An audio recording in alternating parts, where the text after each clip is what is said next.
सोचो अगर आपके पास ऐसी पावर होती जिससे आप अपनी दुनिया को अपने अकॉर्डिंग बदल सकते और जैसी चाहे वैसी दुनिया बना पाते। सोचो अगर आपकी हर विश पूरी हो पाए तो आप क्या मांगते। सोचो अगर आपके पास पास्ट में लिए गए अपने डिसीजंस को बदल पाते ताकि आपका फ्यूचर आउटकम कुछ और बन जाए। सुनने में तो ये सारी चीजें काफी अच्छी लगती है पर हकीकत में कभी हो नहीं सकती। पर एनिमे की दुनिया में ऐसा नहीं होता, यहाँ कुछ भी हो सकता है। कुछ इसी तरह की है हमारी आज की एनिमे की कहानी जिसका नाम है फायरवर्क्स, जिससे fireworks should be seed from the side और द बॉटम नाम से भी जाना जाता है। और ये एक बहुत ही यूनिक और कॉम्प्लिकेटेड एनिमे है जो आपका सर घुमा देने के लिए काफी है। ये एनिमे 1993 के लाइव एक्शन ड्रामा पे बेस्ड है जिसे उस समय सुंजी लवाई ने डायरेक्ट किया था। बट गाइज इसे 2017 में सेम नाम लेकिन एक नए एनिमेटेड लुक के साथ दोबारा रिलीज किया गया था जिसे जापानीज में उचियागे हनाबी शिताकारा मिरुका योकोकारा मिरुका के नाम से जाना जाता है, जो कि एक complex romance science fiction fantasy movie है। इसे डायरेक्ट किया है आकियुकी शिनबो और नोबुयुकी ताकेयुची ने और इस बार इसकी स्टोरी को लिखा है हितोशी ओने ने और इसे एनिमेट किया है शाफ्ट स्टूडियोज ने। इसे IMDb में मिले हैं 5.5 स्टार्स आउट ऑफ 10, माय एनिमलिस्ट में से मिले हैं 6 स्टार्स आउट ऑफ 10 और रॉटन टोमेटोज में इसका 61% का ऑडियंस स्कोर है। इसने वर्ल्ड वाइड अराउंड $26 मिलियन की कमाई की है जो कि होते हैं इंडियन करेंसी में मोर देन 197 करोड़ रुपीज। इसकी स्टोरी के बारे में आपको थोड़ा बताऊं तो ये रिवॉल्व करती है एक हाई स्कूल लड़के के अराउंड जो कि अपनी क्रश के साथ अपनी ड्रीम डेट पे जाने के लिए एक मिस्टीरियस क्लास बॉल की मदद से टाइम में पीछे जाकर रियलिटी को बदल देता है। तो ये तो हो गई इस एनिमे की स्पॉइलर फ्री इंट्रोडक्शन। अब ज्यादा टाइम वेस्ट करते हुए ये रियलिटी ट्विस्टिंग एक्सप्लेनेशन का शुभारंभ करते हैं। हेलो नमस्कार सत श्री अकाल आदाब, this is me Anurag and you are watching anime loft.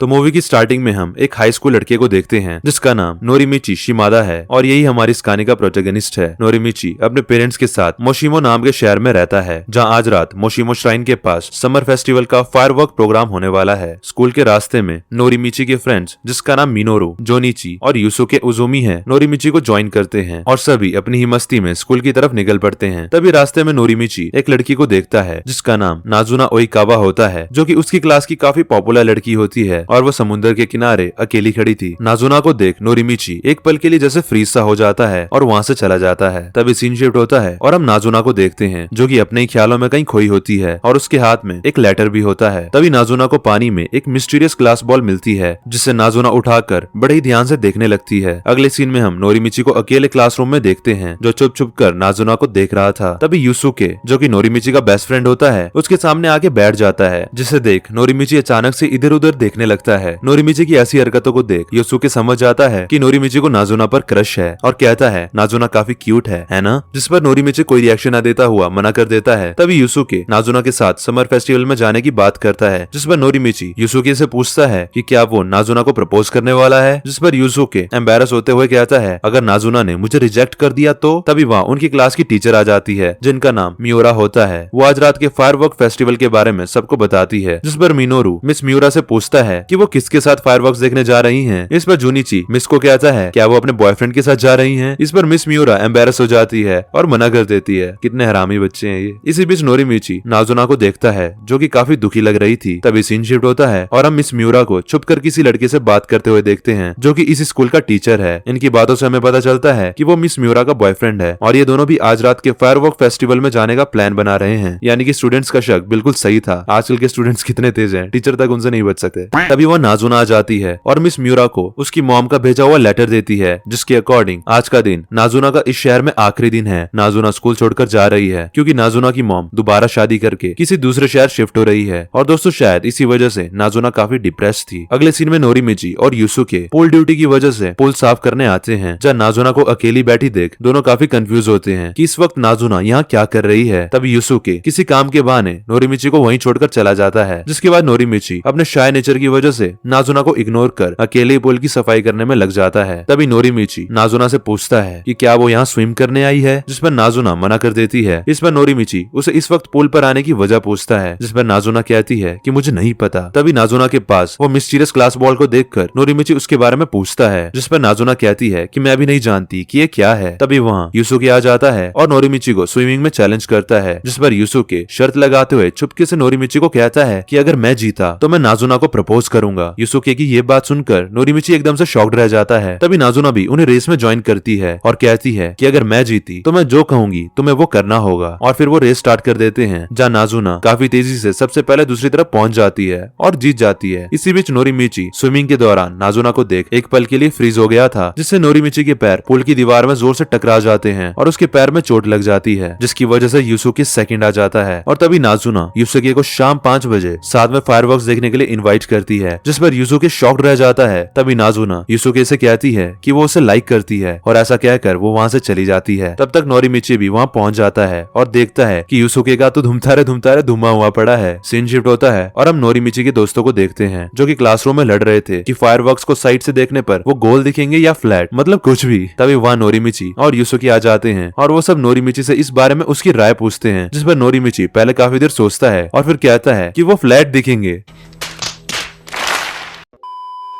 इस पर मिनोरू बताता है कि उसने अपने दादाजी के साथ पिछले साल फ्लैट आतिशबाजी देखी थी। इस बात को पक्का करने के लिए सभी 5 बजे लाइट हाउस जाने का प्लान बनाते हैं, जहाँ से वो साइड से आतिशबाजी देखेंगे। तभी सीन शिफ्ट होता है और नोरिमिची अपने घर पहुंच जाता है और जैसे ही नोरिमिची अपने रूम का दरवाजा खोलता है, अचानक से वहाँ युसुके को बैठा देख वो हैरान रह जाता है और युसुके से पूछता है कि वो यहाँ क्या कर रहा है, जिस पर युसुके कहता है कि मैं पीछे के दरवाजे से अंदर आया था और मैं 5 बजे तक बिल्कुल फ्री हूँ, तो मैं तब तक यहीं रहने वाला हूँ। ऐसा बोलकर युसुके वहीं बैठकर गेम्स खेलने लगता है और फिर 5 बजते ही दोनों लाइट हाउस जाने लगते हैं। बाहर निकलते ही नोरिमिची स्विम करते समय लगी अपनी चोट युसुके को दिखाता है। युसुके के डैड डॉक्टर होते हैं, तो युसुके नोरिमिची को उसके डैड के क्लिनिक जाकर चेक कराने को कहता है। तो फिर नोरिमिची अपना लाइट हाउस जाने वाला प्लान कैंसिल कर युसुके के डैड के क्लिनिक जाने का सोचता है। तभी युसुके नोरिमिची से कहता है कि अगर तुम्हें वह नाजुना मिले तो उसे बता देना कि मैं उसके साथ फायरवर्क्स देखने नहीं जा पाऊंगा, जिस पर नोरिमिची युसुके से कहता है कि तुम तो नाजुना को प्रपोज करना चाहते थे, जिस पर युसुके ये बहाना मारकर वहाँ से चला जाता है कि मैं तो कभी उसमें इंटरेस्टेड था ही नहीं। सीन शिफ्ट होता है और नोरिमिची युसुके के डैड के क्लिनिक पहुंच जाता है, जहाँ नाजुना अपने बैग के साथ युसुके का इंतजार कर रही थी। नोरिमिची नाजुना को इग्नोर करता हुआ चेकअप कराने अंदर चला जाता है। चेकअप करते समय युसुके के डैड नोरिमिची को बताते हैं कि वो जल्दी युसुके को प्राइवेट स्कूल में डालने वाले हैं। इस बात को सुनकर नोरिमिची शॉक्ड रह जाता है और समझ आता है कि इसी वजह से युसुके अपना ज्यादातर समय अपने दोस्तों के साथ रहना चाहता है। वेटिंग रूम में नाजुना को इंतजार करता देख नोरिमिची नाजुना को बताता है कि युसुके नहीं आने वाला। ये सुनते ही नाजुना अपना बैग उठाकर वहाँ से चली जाती है और नोरिमिची भी नाजुना के पीछे पीछे वहाँ से चला जाता है। रास्ते में नाजुना नोरिमिची से पूछती है कि अगर मैं युसुके की जगह तुम्हें इनवाइट करती तो क्या तुम भी मुझे ऐसे धोखा देते। साथ ही नाजुना कहती है कि मैंने ये पहले से डिसाइड कर रखा था कि मैं उस रेस में जो विनर होगा उससे ही इनवाइट करूंगी और मुझे पूरा भरोसा था कि तुम जीतोगे, पर तुम नहीं जीते तो मैंने युसुके को इनवाइट किया। इस पर नोरिमिची कहता है कि तुम काफी तेज स्विम करती हो। तभी नाजुना नोरिमिची के पास आकर गुस्से से उसे कहती है इसमें मेरी गलती है, जिस पर नोरिमिची नाजुना के बैग के बारे में पूछता है तो नाजुना बताती है कि वो अपने घर से भाग रही है और यहाँ से दूर जा रही है। ये बोलती नाजुना वहाँ से अपना बैग उठाकर चली जाती है। तभी वहाँ नाजुना की मॉम आ जाती है और नाजुना को खींचकर घर ले जाने लगती है। नाजुना रो रो कर नोरिमिची को उसे बचाने को कहती है, पर नोरिमिची एक पल के लिए फ्रीज हो जाता है और कुछ नहीं कर पाता। इसी बीच नाजुना का बैग वहीं गिर जाता है। नाजुना के जाते ही युसुके अपने दोस्तों के साथ वहाँ आ जाता है। युसुके को वहाँ देख नोरिमिची उसे एक जोरदार मुक्का मारता है और युसुके को बुरी तरह मारने लगता है और बाकी सब उन दोनों को लड़ता देख शॉक रह जाते हैं, क्योंकि वो दोनों तो बेस्ट फ्रेंड्स थे। तभी नोरिमिची को वहाँ पे नाजुना की ग्लास बॉल गिरी मिलती है, जिसे नोरिमिची गुस्से से उठाकर युसुके की तरफ ये सोचकर फेंकता है कि काश मैं उस समय उस रेस को जीता होता। तभी अचानक सब थमसा जाता है और उस ग्लास बॉल के अंदर एक फिलामेंट जोर जोर से हिलने लगता है और नोरिमिची फिर से उस समय में पहुंच जाता है जहाँ रेस शुरू होने वाली थी, यानी कि समय वापस पीछे हो गया है। नोरिमिची को कुछ भी याद नहीं रहता कि वो इस समय को पहले भी जी चुका है। पिछली बार की तरह नाजुना इस बार भी फर्स्ट आती है और जो नोरिमिची ने ग्लास बॉल फेंकती बार विश किया था, अब की बार ठीक वैसा ही होता है। नोरिमिची इस बार डिस्ट्रैक्ट नहीं होता और सेकंड आ जाता है। तो फिर इस बार नाजुना नोरिमिची को शाम 5 बजे फेस्टिवल में साथ चलने को इनवाइट करती है और वहाँ से चली जाती है। तभी युसुके भी वहाँ आ जाता है और देखता है कि इस बार तो नोरिमिची का धुमतारे धुमा हुआ पड़ा है। दोस्तों, कहानी आगे बढ़ाने से पहले मैं शुक्रिया करना चाहूंगा बिलिबिली कॉमिक्स का हमारी आज की इस वीडियो को स्पॉन्सर करने के लिए। बिलिबिली कॉमिक्स में आप ढेर सारी डिफरेंट कॉमिक्स फ्री में पढ़ सकते हो और मैं स्पेशली आपको अपनी ओर से इनकी एक कॉमिक रिकमेंड करना चाहूंगा जिसका नाम है द ड्रिफ्टिंग स्टार। दोस्तों अगर आपको मेरी योर नेम की एक्सप्लेनेशन पसंद आई थी तो आपको ये कॉमिक भी जरूर पसंद आएगी, क्योंकि इस कॉमिक की कहानी भी कुछ उसी कॉन्सेप्ट पे बेस्ड है, जहाँ एक लड़के और एक लड़की की बॉडी आपस में स्वैप हो जाती है और फिर क्या क्या होता है ये जानने के लिए आपको खुद ये कॉमिक देखनी पड़ेगी। और सच में ये कॉमिक काफी इंटरेस्टिंग है। नीचे डिस्क्रिप्शन बॉक्स में मैंने लिंक दे रखी है। हमारी वीडियो खत्म होने के बाद इसे पढ़ने जाना और एंजॉय करना। Back to our video. Scene shift होता है और नोरिमिची अपने घर पर 5 बजने का इंतजार कर रहा होता है। तभी वहाँ यूसुके पीछे के दरवाजे से आकर गेम खेलना शुरू कर देता है। तभी नोरिमिची यूसुके से पूछता है कि तुम्हें क्या लगता है कि साइड से फायरवर्क्स देखने पर कैसे दिखेंगे, गोल या फ्लैट? जिस पर यूसुके उसे एक फैन दिखाते हुए कहता है कि वो फ्लैट ही दिखेंगे और फिर वो उस फैन को खिड़की से बाहर फेंक देता है, जिसे पकड़ते हुए नोरिमिची खिड़की से बाहर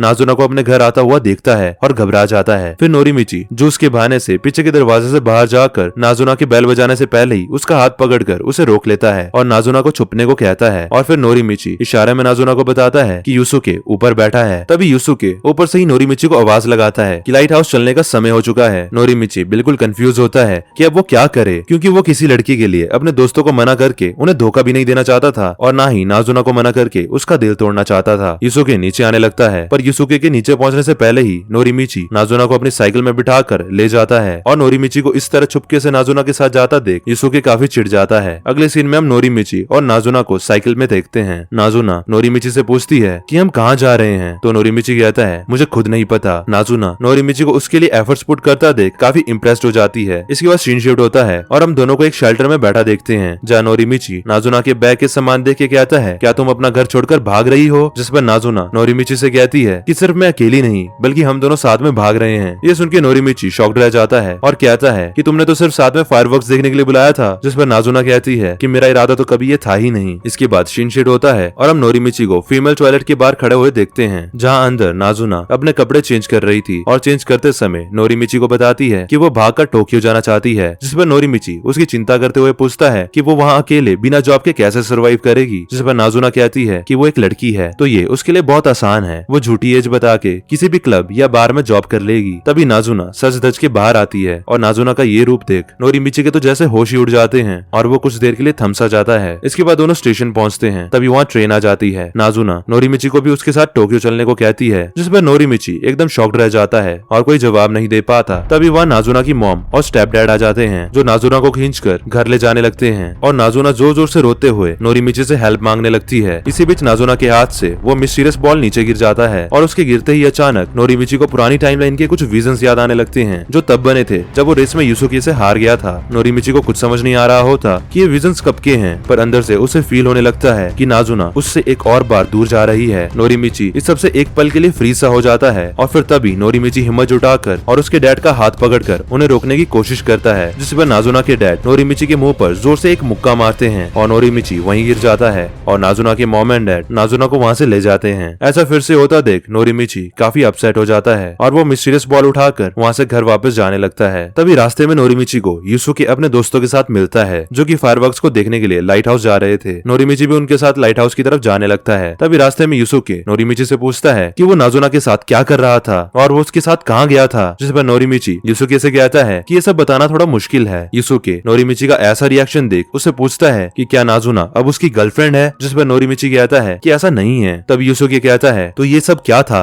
जिस पर नोरिमिची यूसुके को कुछ भी एक्सप्लेन नहीं कर पाता और यूसुके गुस्से में वहाँ से आगे चला जाता है। सभी लाइट हाउस का दरवाजा खुला देख ऊपर चढ़ने लगते हैं। तभी रास्ते में यूसुके नोरिमिची से कहता है कि मैं नाजुना को प्रपोज करूंगा। देखो ये वही बंदा है जिसने पिछली टाइमलाइन में कहा था कि मैं नाजुना में बिल्कुल भी इंटरेस्टेड नहीं हूँ, पर अपने बेस्ट फ्रेंड को नाजुना के साथ देख अब इसकी जल गई तो अब ये इंटरेस्टेड हो गया। हिपोक्रेसी की भी सीमा होती है।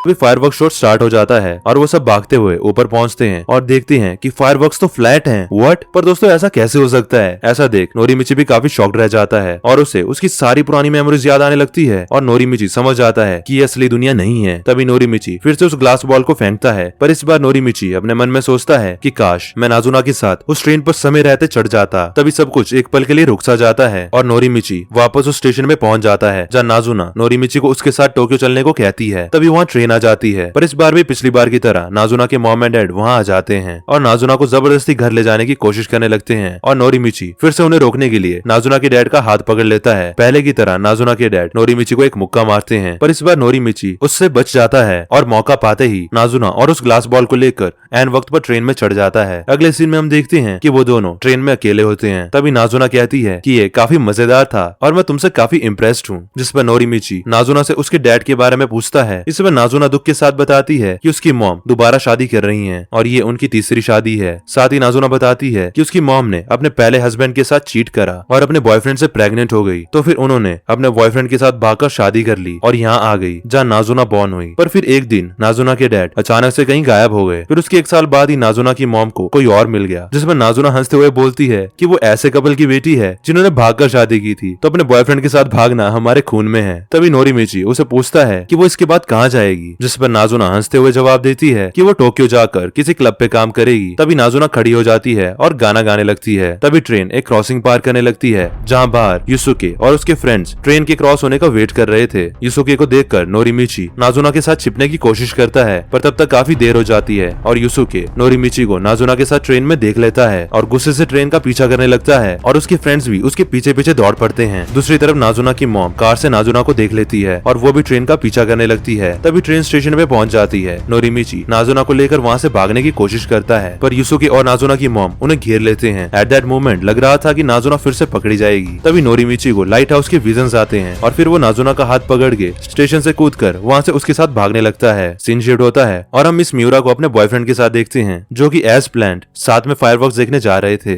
कहानी को आगे बढ़ाने से पहले मैं आपको कुछ कहना चाहता हूँ कि अगर आपने अभी तक हमारे चैनल को सब्सक्राइब नहीं किया है तो अभी वीडियो को पॉज करके सब्सक्राइब बटन दबाकर लाल से ग्रे कर दो और साथ ही बेल आइकन को दबाना मत भूलना, क्योंकि हम ऐसी अलग अलग तरह की एनिमे एक्सप्लेनेशन वीडियोस हिंदी में लेके आते रहते हैं। तभी मिस मियूरा सामने से नोरिमिची और नाजुना को आता हुआ देखती है तो एम्बेरस होके झट से अपने बॉयफ्रेंड का हाथ छोड़ देती है, पर नोरिमिची और नाजुना उन्हें इग्नोर कर आगे बढ़ जाते हैं। तभी पीछे से युसुके और बाकी स्टूडेंट्स भी नोरिमिची का पीछा करते हुए वहाँ आते हैं। जुनिची मिस मियूरा को देख के कहता है कि देखा, मुझे पता था कि मिस मियूरा का बॉयफ्रेंड है। तो मिस मियूरा गुस्से से कहती है कि ऐसा कुछ नहीं है और कहती है कि तुम सब भाग के कहाँ जा रहे हो, जिस पर मिनोरू पीछे से कहता है हम देखने जा रहे हैं कि फायरवर्क्स गोल होते हैं या फ्लैट। पीछे पीछे नाजुना की मॉम और स्टेप डैड भी भागते हुए आगे निकल जाते हैं। मिस मियूरा सबको ऐसे भागता हुआ देख के काफी कंफ्यूज हो जाती है। तभी उनका बॉयफ्रेंड उन्हें कहता है कि तुम्हारे चंगू मंगू हमेशा से इतने फ्लैट थे या आज लग रहे हैं। ये सुन के मिस मियूरा उसे थप्पड़ मार के उसे परवर्ट कहती है। दूसरी तरफ भागते हुए नाजुना नोरिमिची से पूछती है कि हम कहाँ जा रहे हैं, जिस पर नोरिमिची कहता है कि मुझे नहीं पता और अगर तुम यहाँ से दूर जा भी रही हो तो मैं बस आज का पूरा दिन सिर्फ तुम्हारे साथ बिताना चाहता हूँ। भागते भागते दोनों लाइट हाउस पहुँच जाते हैं और लाइट हाउस के ऊपर चढ़ जाते हैं। ऊपर पहुँचते ही नाजुना नोरिमिची से पूछती है क्या फायरवर्क्स गोल होंगे या फ्लैट, जिस पर नोरिमिची थोड़ा सोचकर कहता है वो गोल ही होंगे। तभी फायरवर्क्स शो स्टार्ट हो जाता है, पर इस बार फायरवर्क्स फूलों की तरफ फट रहे थे, जिसे देख नोरिमिची नाजुना से कहता है कि ये असली दुनिया नहीं है, क्योंकि पटाखे फटते हुए ऐसे नहीं दिखते हैं। जिस पर नाजुना नोरिमिची का हाथ पकड़ते हुए कहती है मुझे फर्क नहीं पड़ता कि ये कैसे दिखते हैं, गोल या फ्लैट या इससे भी अजीब, मुझे तब तक कोई फर्क नहीं पड़ता जब तक हम दोनों एक साथ हैं। और फिर एक पल के लिए दोनों एक दूसरे में खोसे जाते हैं। तभी वहाँ युसुके और नाजुना की मॉम आ जाते हैं। नाजुना परेशान होते हुए कहती है कि अब हम क्या करें, जिस पर नोरिमिची कहता है अगर युसुके और तुम्हारी मॉम हमें ना पकड़ पाए तो क्या हम साथ रह सकते हैं, चलो देखते हैं। और ऐसा कहकर वो उस मिस्टीरियस ग्लास बॉल को फेंकने वाला था कि तभी अचानक से युसुके वहाँ दौड़ते हुए आता है और नोरिमिची को धक्का दे देता है और नोरिमिची भी खुद को संभाल नहीं पाता और नाजुना के साथ लाइट हाउस से नीचे गिर जाता है। पर गिरते समय इसी बीच नोरिमिची उस ग्लास बॉल को पूरी ताकत के साथ फेंकता है और दोनों पानी में गिर जाते हैं। और अगले ही पल जब नोरिमिची की आंखें खुलती हैं तब वो नाजुना के साथ उसी समय में पहुंच जाता है जब नाजुना ट्रेन में गाना गा रही थी। नोरिमिची एकदम से उठकर नाजुना के साथ पहले ही छुप जाता है, तो इस बार नाजुना की मॉम और युसुके उन्हें नहीं देख पाते, जिस पर नाजुना कहती है कि उसकी मॉम अगले स्टेशन पे उसका इंतजार कर रही होंगी। इस पर नोरिमिची चिंता ना करने के लिए कहता है। तभी ट्रेन अपना रास्ता बदल देती है और एक नए रास्ते से समुद्र के ऊपर चलने लगती है। इसी बीच नोरिमिची नाजुना को इस ग्लास बॉल के बारे में बताता है और नाजुना को अब तक जो भी हुआ सब याद दिलाने की कोशिश करता है, पर नाजुना को कुछ भी याद नहीं होता। नाजुना के लिए वो सब चीजें तो जैसे कभी हुई ही नहीं होती। नोरिमिची नाजुना को ये सब याद दिलाने की बहुत कोशिश करता है, पर फिर एट लास्ट होपलेस फील करके बोलता है तुम शायद मेरी इस अजीब कहानी पर विश्वास नहीं कर पा रही हो, जिस पर नाजुना कहती है मुझे तुम्हारी कई हर एक बात पर भरोसा है। और साथ ही नाजुना शर्माते हुए बोलती है अगर मुझे तुमसे दूर ही जाना है तो मैं आज के दिन सिर्फ तुम्हारे साथ ही रहना चाहती हूँ। ये सुनकर नोरिमिची भी शर्म से लाल हो जाता है। तभी दोनों वापस मोशिमो स्टेशन पे पहुंच जाते हैं, पर इस बार पूरा शहर एक ग्लास डोम से घिरा होता है, जैसे वो दोनों उस ग्लास बॉल के अंदर ही दुनिया में पहुंच गए हो। दोनों स्टेशन से बाहर निकल के देखते हैं कि आसपास तो कोई भी नहीं होता, जैसे शहर के सारे लोग लोग कहीं गायब हो गए हो। किसी के ना होने पर नाजुना इधर उधर घूमने लगती है। दूसरी तरफ नोरिमिची सभी के गायब हो जाने की बात से काफी टेंशन में आ जाता है। तभी नाजुना नोरिमिची से पूछती है क्या यही वो दुनिया है जो नोरिमिची चाहता था। इस पर नोरिमिची कहता है अगर मैं ग्लास बॉल फेंकते हुए ये विश करूं कि दुनिया जैसी थी वैसे ही वापस नॉर्मल हो जाए तो क्या हम वापस असली दुनिया में पहुंच जाएंगे। जिस पर नाजुना कहती है शायद ऐसा हो सकता है। तभी नोरिमिची कहता है पर ऐसा हुआ तो तुम मुझसे दूर हो जाओगी क्योंकि जो भी यादें मैंने तुम्हारे साथ बनाई हैं वो इस नकली दुनिया में बनी हैं। असली दुनिया में जाते ही तुम ये सब भूल जाओगी। अगर ऐसा है तो मैं कभी वापस नहीं जाना चाहता। मुझे नहीं फर्क पड़ता कि ये दुनिया कैसी दिखती है। मैं सिर्फ तुम्हारे साथ रहना चाहता हूँ और मैं तुम्हारे साथ रहने के लिए कुछ भी कर सकता हूँ। नोरिमिची की ये बात सुनकर नाजुना थोड़ी उदास हो जाती है। तभी वो उसे समुद्र में स्विमिंग करने के लिए पूछती है और नोरिमिची को स्विमिंग के लिए ले जाती है और समुद्र के किनारे पत्थरों पर चढ़ने लगती है। नोरिमिची भी उसके पीछे पीछे वहाँ आ जाता है। किनारे पर पहुंचकर नाजुना अपनी वन पीस ड्रेस और स्लीपर्स उतारकर पानी में फेंक देती है जिसे देख के नोरिमिची शर्मा जाता है और फिर नाजुना धीरे से पानी में उतरती है। नाजुना को ऐसे देख नोरिमिची एक पल के लिए फ्रीज सा हो जाता है। तभी नाजुना फिसल जाती है और पानी में गिर जाती है। नोरिमिची दौड़कर नाजुना को देखने आता है पर वो ऊपर नहीं आती। नोरिमिची काफी घबरा जाता है और नाजुना को आवाज देता है। तभी नाजुना अचानक से पानी से बाहर निकलती है और नोरिमिची से पूछती है कि हम एक दूसरे को दोबारा कब और किस दुनिया में देख पाएंगे। जिस पर नोरिमिची कुछ नहीं कह पाता। तभी सीन शिफ्ट होता है और हम एक आदमी को देखते हैं जो कि फेस्टिवल में फायरवर्क्स ऑर्गेनाइजर है जो कि समुद्र के किनारे पी के घूम रहा था। तभी रास्ते में उसे वही ग्लास बॉल गिरी मिलती है। नशे में वो उसे एक फायर क्रैकर समझ लेता है और उसे एक स्काई शॉट में डाल के हवा में फायर कर देता है। दूसरी तरफ नोरिमिची नाजुना को अपनी फीलिंग्स बताने ही वाला था कि तभी नोरिमिची उस ग्लास बॉल को हवा में देखता है। तभी वो ग्लास बॉल हवा में ही रुक जाती है और चमकने के साथ साथ साइज में बड़ी होने लगती है और ये सब युसुके और उसके फ्रेंड्स भी लाइट हाउस से देख रहे थे। तभी बॉल चमकना बंद कर देती है और एक बड़ी सी ग्लास बॉल में बदल जाती है और उस पर क्रैक्स आने लगते हैं और आखिर में वो टुकड़ों में बिखर जाती है और नीचे गिरने लगती है और ग्लास डोम भी गायब होने लगता है। ग्लास बॉल के हर एक टुकड़े पर नाजुना और नोरिमिची की एक अलग रियलिटी दिख रही थी। लाइक उनके हर डिफरेंट डिसीजंस और हर डिफरेंट विश से जो भी उनकी डिफरेंट डिफरेंट मेमोरीज बनती वो सब उन ग्लास पीसेस में दिख रही थी। इवन तक कि जब दूसरी तरफ युसुके भी एक गिरते ग्लास टुकड़े को देखता है तो वो उसमें खुद को नाजुना के साथ फेस्टिवल में देखता है जो कि एक और पॉसिबिलिटी होती है अगर वो नाजुना के साथ फायरवर्क फेस्टिवल देखने गया होता तो। और ये देखते ही युसुके जोर से चिल्लाता है मुझे नाजुना से प्यार है। युसुके को ऐसा करते देख बाकी सब भी चिल्लाते हुए अपनी अपनी क्रश का नाम लेने लगते हैं। तभी सीन शिफ्ट होता है और नाजुना भी एक टुकड़े पर खुद को नोरिमिची के साथ टोक्यो में घूमते हुए देखती है। ये देख के नाजुना की आंखों में आंसू आ जाते हैं और नाजुना एक पल के लिए खोसी जाती है। उस टुकड़े में वो सारी मेमोरीज थी जो वो तब बनाते अगर वो दोनों टोक्यो साथ में भाग जाते। दूसरी तरफ नोरिमिची एक टुकड़े को पकड़ता है जिसमें वो खुद को टोक्यो सिटी में नाजुना को किस करते हुए देखता है। ये देखते ही नोरिमिची भागता हुआ नाजुना के पास पानी में कूद जाता है और तभी दोनों करीब आते हैं और एक दूसरे को किस करते हैं और फिर नाजुना हंसते हुए नोरिमिची को कस के हक करती है और नोरिमिची से कहती है मैं इंतजार नहीं कर सकती कि हम दोबारा कब किस दुनिया में मिलेंगे। और इतना कहते ही नाजुना वहाँ से चली जाती है। तभी सीन शिफ्ट होता है और हम नोरिमिची का स्कूल देखते हैं जहाँ अटेंडेंस चल रही थी। और ये क्या दोस्तों, मिस मियोरा नाजुना का नाम लेती ही नहीं है और स्किप करते हुए सीधा नोरिमिची का नाम लेती है जहाँ नोरिमिची एब्सेंट होता है। और इसी के साथ ये मूवी यहीं पे खत्म हो जाती है। हाँ दोस्तों, पता है मुझे अगर यही मूवी खत्म करके चला गया तो आप सभी को रात को नींद नहीं आने वाली है। बता रहा हूँ कि कहानी में ये सब क्या हुआ। दोस्तों नोरिमिची नाजुना के लिए बार बार ग्लास बॉल से टाइम को रिवर्ट करके अलग अलग छोटे छोटे डिसीजंस में चेंजेस करके नई नई टाइमलाइंस क्रिएट करता जा रहा था। बट लास्ट में जब वो लाइट हाउस में था तब उसने ये रियलाइज कर लिया था कि छोटे छोटे चेंजेस करने से कुछ नहीं होगा क्योंकि हर टाइमलाइन में नाजुना के पेरेंट्स ने एट लास्ट नाजुना को पकड़ ही लिया था। तो इस बार नोरिमिची बहुत बड़ी विश मांग लेता है जिससे एक नई ग्लास वाली मैजिकल दुनिया ही क्रिएट हो जाती है जहाँ उनको कोई नहीं पकड़ेगा। और फिर जब फायरवर्क ऑर्गेनाइजर ने ग्लास बॉल को क्रैकर समझ के ब्लास्ट किया तो वो बॉल टूट गया और उसके टुकड़ों में वो सारी पॉसिबिलिटीज सारी टाइमलाइंस दिखने लगी जो नाजुना और नोरिमिची के अलग अलग डिसीजंस लेने से बनती। इसी में से एक ग्लास पीस में नोरिमिची को वो वाली टाइमलाइन भी दिखी जिसमें वो नाजुना के साथ टोक्यो में था और उसे किस कर रहा था। बात करते कि लास्ट सीन में नाजुना का नाम अटेंडेंस रजिस्टर में क्यों नहीं था और नोरिमिची भी क्यों एब्सेंट था, तो इसकी मेनली दो थ्योरीज हैं।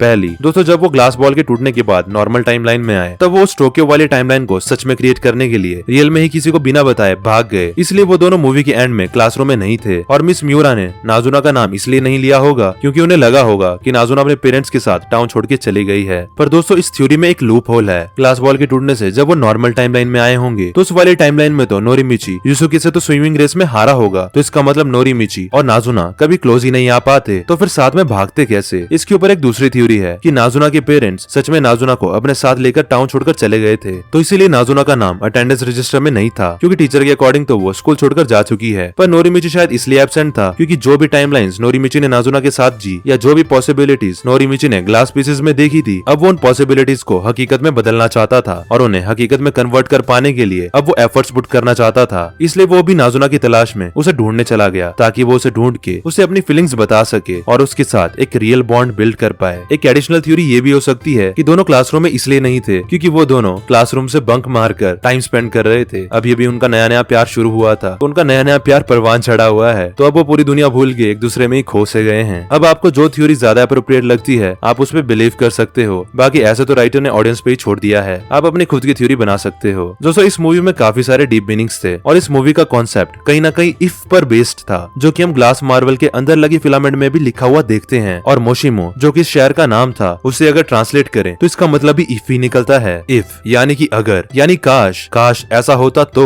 यहाँ ग्लास वाली इस इफ और फायरवर्क्स इस इफ की वजह से होने वाली अलग अलग पॉसिबिलिटीज को रिप्रेजेंट करता है। इस ग्लास की मदद से नोरिमिची सिर्फ टाइम में पीछे ही नहीं जा पा रहा था, वो साथ ही नाजुना के साथ अपने प्रेजेंट के एक्शंस को चेंज करके फ्यूचर भी बदल रहा था और वो इवन जो भी सिनेरियो विश करता वो एक नई टाइमलाइन में पूरा हो रहा था। अभी कुछ के मन में ये भी डाउट होगा कि उस मैजिकल ग्लास डोम के सभी लोग गायब हो गए थे, तो वो आदमी और यूसुके अपने दोस्तों के साथ डोम के अंदर क्या कर रहे थे। अब ध्यान से देखें तो डोम के अंदर कोई भी गायब नहीं हुआ था, वो सब फायरवर्क्स देखने के लिए फेस्टिवल में गए थे, इसलिए पूरा शहर नाजुना और नोरिमिची को खाली लगा। और इस बार कोई भी नाजुना और नोरिमिची को चेज नहीं कर रहा था क्योंकि यही नोरिमिची की विश थी। एंड वन मोर थिंग दोस्तों, कहानी में हमें पता चला कि रियल वर्ल्ड और फेक वर्ल्ड के बीच डिफरेंस पता लगाने का एक ये तरीका था कि रियल वर्ल्ड में फायरवर्क्स नॉर्मली फूटते हैं पर फेक वर्ल्ड में अजीब वे में फूटते हैं। ये ठीक इंसेप्शन मूवी की तरह ही है, जहाँ फेक दुनिया में लट्टू घूमता ही रहता है पर रियल दुनिया में घूमने के बाद एक पॉइंट पे आके रुक जाता है। दोस्तों एंड में मैं यही कहूंगा कि ये मूवी हमें यही बताती है कि कैसे हमारे छोटे छोटे लिए गए डिसीजंस, किए गए एक्शन से कैसे हमारा फ्यूचर चेंज होता रहता है। फॉर एग्जाम्पल मैंने +1 में नॉन मेडिकल चूज किया, तो मैं आज इंजीनियरिंग कर रहा हूँ और होपफुली फ्यूचर में मैं एक इंजीनियर बनूंगा। बट कहीं ना कहीं एक दूसरी टाइमलाइन भी होगी, एक दूसरी पॉसिबिलिटी भी होगी जहाँ मैं नॉन मेडिकल ना चूज करके मेडिकल चूज करता और वो वाला अनुराग आज शायद MBBS कर रहा होता और डॉक्टर बनता।